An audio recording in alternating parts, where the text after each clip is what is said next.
guys, it's your best five friends. I'm Kelsey. That's Steven. Steven's here to talk about Story of the Week. Welcome, Steven. Hello. Welcome back. Thank you. Tell me, Steven, what is the fanciest, best, I don't know, most exciting, interesting, I don't know, whatever we talk about is Story of the Week. What is this week's Story of the Week for you? The story of the week for me is about my guy, the American gangster, Chael Sonnen. Hold on, that's my guy too. I just want to point out. And the P stands for icon, is what he's. So Chael's got his very popular YouTube show, and Chael likes to go on to YouTube and he likes to say big, bold things like he did in his UFC and like Bellator and MMA career in general. Interesting. He put out a little video the other day saying that he is interested in boxing Oscar de la Hoya. What his exact quote was, he said, "I saw the date of that proposed fight. I checked my calendar. I happen to be free." So he's essentially, what he's saying here is that the reported date for Oscar de la Hoya's return is July 3rd. De La Hoya wants to box Georges St. Pierre, and there's a massive thing about that. I think we talked about that actually last week on last week's show. Anyways, Chael Sonnen is saying, well, you know what? Dana White is not giving up Georges St. Pierre. It's been quite clear that that's not what the UFC president wants to do. Well, there's Chael Sonnen, who doesn't have a UFC contract. He retired in Bellator, and I don't know what his contract is there. I think he fought out that contract, though. I think it was a 5-fight contract. He's saying, hey, I'll throw my name in the hat here. What do you think, Kelsey? You're a big boxing guy. You know Oscar de la Hoya. How do they stack up? American gangster versus the golden boy. Well, my thing about Chael is that Chael's a great wrestler, right? I mean, he's a great grappler. I don't know how good a boxer he is, but he is a lot physically larger than Oscar de la Hoya. So that's interesting to me. I'm really surprised. I want to say I'm half surprised that Chael won a box Oscar, just because I think that Oscar's obviously going to be a lot better boxer. But Chael does like to stir the pot. Who stirs the pot? Have you seen Chael Sonnen? Like, he's obsessed with Anthony Joshua, unified heavyweight boxing champion, sliding into his comments and just like busting him all the time on social media. I don't really understand why, because Anthony Joshua's a great fighter. However, I do enjoy the stuff Chael Sonnen does. And what Chael Sonnen does is work, because we're talking about Chael Sonnen right now. 100%. So him putting out that video could just be him getting himself into the headlines, which Chael is a master of. Yeah, right? He's a master of that. If they ever did box, I mean, that would be a lot of fun. Like you said, he's a lot bigger than De La Hoya. Also, remember, Chael's like known as a pressure fighter too. I could see him coming in. He's a dog, right? Like he's a big talker, but he's a tough guy. He's a fighter. In all his fights, he goes forward. He'll swing. He's come at Fedor. He's come at Lyoto Machida. He's come at Anderson Silva. Obviously a couple times. I think he would try to get into Oscar's face. Is he a better boxer? No, obviously not. But he can throw. He can punch. I mean, remember his fight with Anderson Silva, especially the first one. I mean, he was cracking Anderson Silva. It's just hard. Like, that Chael is over 200 pounds right now, easily. Easy.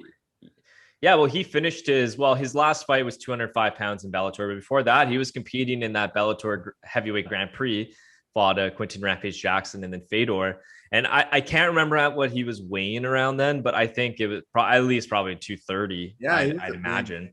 A big, thick heavyweight. And then you got Oscar, whose best weight was probably 147 in boxing. That's a significant size advantage. That storyline about when does size matter in boxing, I don't know the answer to it. But hey, Chael versus Oscar, let's see if that adds to that storyline. We'll probably find out that storyline when Logan Paul boxes Floyd Mayweather. Man, I know. I'm excited about it just because of that. Here's my just quickly. I'm not sure it's going to matter. I imagine that it won't matter much. How much bigger he is. I've experienced it myself. I don't care how much bigger you are. If you don't have the skill, you just don't have the skill. Yeah, no, totally. And you got a big old body there that Floyd can just pound on. So I'm not, yeah. Anyways, that's my story of the week. The super interesting story of the week. My story of the week is about Anderson Silva. And of course, if you watch the show, you know that Anderson Silva was recently on this show, talked to Anderson Silva for a long time, wrote about Anderson Silva. Anderson Silva expressed some stuff about Dana White that, frankly, I did not expect him to express recently, and I was really grateful to hear that. But here's the thing. I think the story of the week is this. Man, here's what happens with fighters. They come up, great fighters. Anderson Silva was one of the greatest MMA fighters ever, right? He was one of the biggest stars in the sport has ever seen, one of the most dominant champions in UFC history. Eventually, Anderson Silva gets old. I think he's 46 now. He gets older. He stops winning fights like he used to. And what happens? People start wanting Anderson Silva to retire. Some of his fans do. At the end of his run with the UFC, he lost to Uriah Hall. He was stopped in that fight. I think it was the 4th round. And then after the fight, Dana White said, I shouldn't have done this. We're going to release him. And I wish nobody should ever let Anderson Silva fight again. He said something similar to that at the post-fight press conference and in the aftermath of that. I never understood that. I don't understand it now, Stephen. I think that great fighters, any fighter really, should be able to go out on their own terms. I get having an opinion about it, right? As somebody who cares. I'm sure Dana White has feelings about Anderson Silva. I don't know what good it does, though, I guess is what I'm saying when we say stuff like that in a public forum, because Anderson Silva is a person. Here's a person that Anderson Silva felt very obviously had a lot of feelings about, being someone that helped build the UFC's brand. And then he's like, why are you telling people they should never let me fight again, Dana White?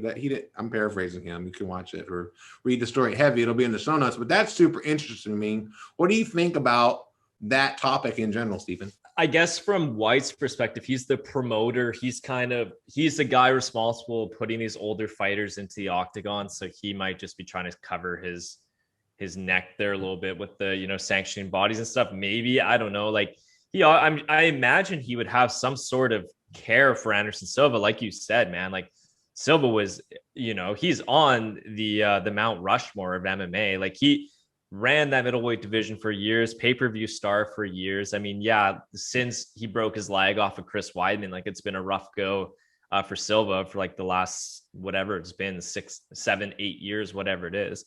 I agree with you that the fighter, they've already chosen the life of a fighter, right? And when you get into it, you know what the repercussions can be.